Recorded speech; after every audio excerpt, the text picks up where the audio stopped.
tournament that just finished, the match, clash of claims, Jospam versus Kramnik, Kramnik versus Jospam. Very mediatized, very discussed, still ongoing. The discussion is still ongoing because Kramnik seems like he's not ready to accept, let's just say, what happened, maybe for good reasons. We can discuss about that. But yeah, clash of claims, you were supposed to make an appearance, but you ended up not. Did you follow? Yeah, I did. Well, yeah, I'm in Madrid, so I thought about. I mean, the event is pretty nearby. I guess it's like half an hour by car. It's I could have gone. It was during like the travel day, so I was a bit tired. Didn't feel like taking another trip too much.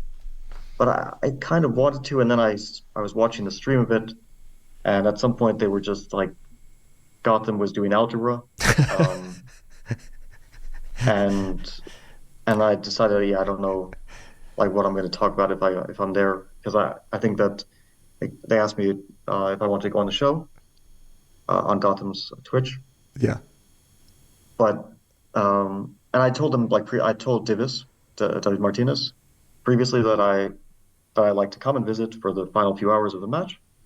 But then, yeah, it was like they're doing some math and writing some stuff down, and I didn't.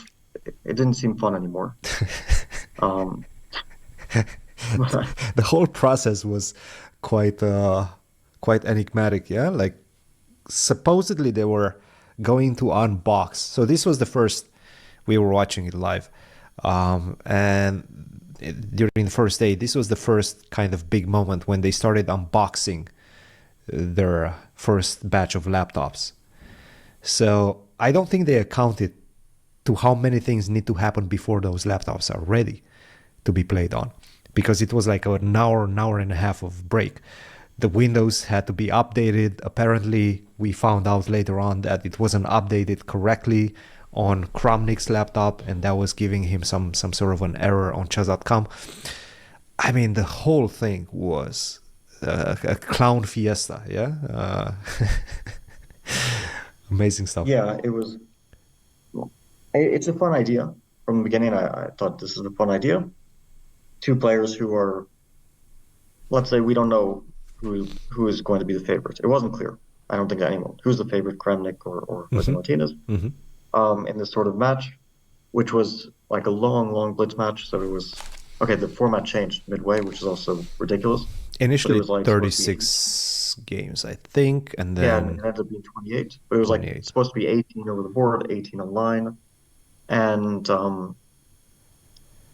yeah, there were a lot of like hiccups. I think some genuinely Vladimir was correct. I mean, he showed that at some point during the game, his opponent's time is counting down, and then suddenly it just switches, and then he's just flagged, and he lost all his time on the clock. And this is a bug, I've had that problem which also during I've Title had this Tuesday. happen to me. Yeah. Yeah, I've had this happen to me in casual blitz. I was playing. It happened like on move three. I mean, it's happened on more than one occasion, but one I can remember clearly. I was playing Rudik Makarian, and on move three, I play like Bishop C4, and then we both have 3 minutes, and then I'm just waiting and just taking forever. His time is just going down forever. And I'm trying to abort the game and et cetera, et cetera. And then it shows, okay, his time's at zero. And then suddenly, after his time hits zero, the screen entirely changes. My time has gone to zero. I lose the game, and he's made a move, Yeah. which didn't appear on the screen before. And it's happened on some other occasions. So this is some sort of glitch. Now, if I see that my opponent's taking like absurdly long, I just refresh the page.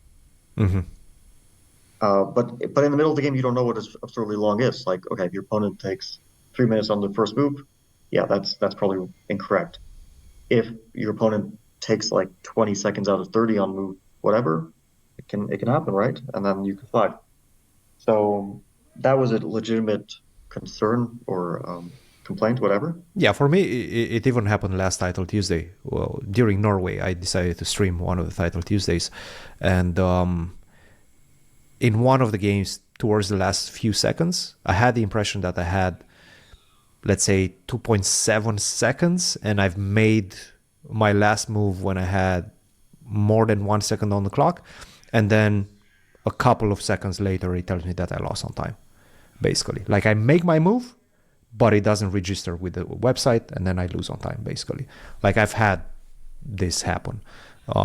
It seems like it matters whether there's a big tournament happening, whether there's a lot of strain on the website at the particular moment. I would assume that was the case during their match with everybody watching. But yeah, it seems like, because this was never happening to me whenever I was streaming, just random games in the middle of the night, let's say, right? Like it never happened during low traffic moments, but high traffic moments, it seems like always happening. Yeah, it can happen, and it does kind of spoil a game, and then maybe tilt someone, spoils the match a bit. So that's a legitimate complaint. What Vladimir said, that like chess.com is conspiring to, like, or I don't know if he said that directly, but kind of hinted that's obviously not true. Like, okay, nobody, I'm 100% sure nobody actually cared about the match, and nobody was really conspiring or anything. That's 100%. There's no chance. Yeah, no, absolutely not. But that he was affected by some glitches is like, yeah, I definitely believe it. And although I think chess.com has improved. Like I remember going back, I don't know, 6, 7 years, whatever. I would try to play Title Tuesday, but I was physically unable to. Oh yeah, okay, it starts at this time, and then after one round, like something happens, the tournament crashes. Yeah. They try to get it set up, then they can't get it set up, and the next week they like double the prize. And this happened every time. And for years, I just gave up on playing Title Tuesday because of these crashes or DDoS attacks. Yeah. I don't know exactly what it was, but whatever it was, that were like preventing tournaments from even happening. So chess.com has improved their servers tremendously. Yes, dramatically. Absolutely, yeah. Well, but still there are some issues. Even before the Title Tuesdays, right? Like we were almost unable to play for the most part on chess.com. There's the famous comment by Magnus, yeah, stuck in the mud.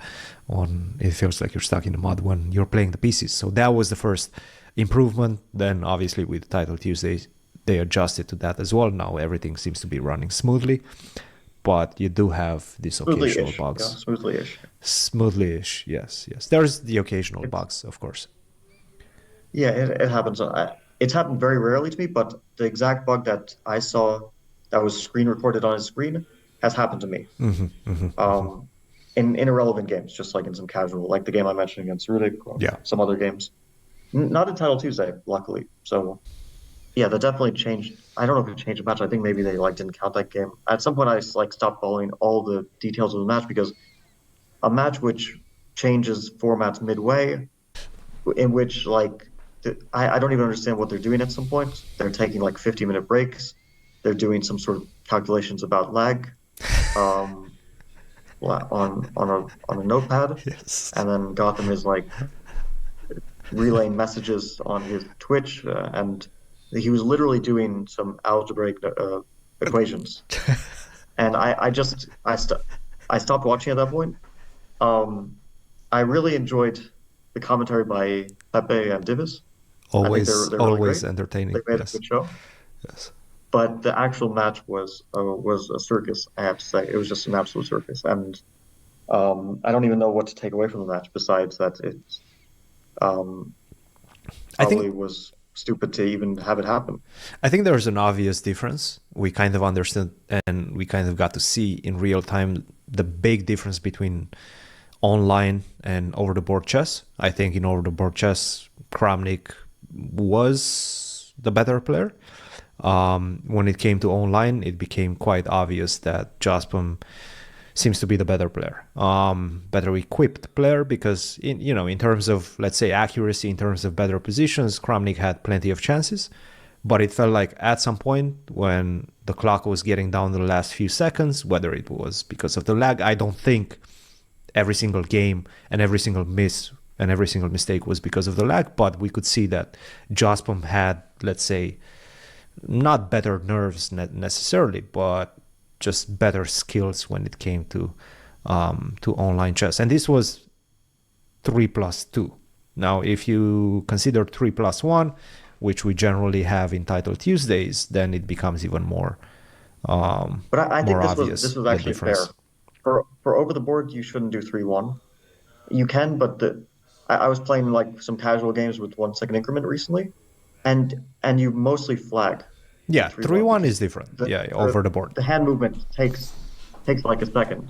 Yeah. So 3-2 over the board, I think the pieces move slower, which is natural, right? You're not moving a mouse half a centimeter. You're moving your hand to the piece and to the clock and so on. So that was logical. That they could have played 3-1 online would also be logical, but I don't think that players suddenly become like better or worse in a dramatic way, whether they have a 1 second or 2 second increment. I think no increment could change quite a bit, but that's just because you have the possibility of flagging people. While with 3-1 online, still flagging is Oh, it's very relatively rare. possible. But it's very possible. 3-1, But not in definitely simple possible. positions. Like not in rook against rook, you're not flagging. Of Like course. I could flag in a complicated position because I can't find the movement time. But in 3-0, you can get flagged in like objectively completely simple drawn positions. Rook against rook, opposite colored bishops with 1 pawn left. These things where you have to like move your mouse as fast as you can. In 3-0, you actually get flagged. In 3-1, you don't. So there is that like fundamental difference. Yeah. Um, but yeah, it's like the match itself didn't tell us much. They were very closely matched, and Jospin was clearly better at the end in the final day, in the final few games. But overall, it was a relatively close match, I guess.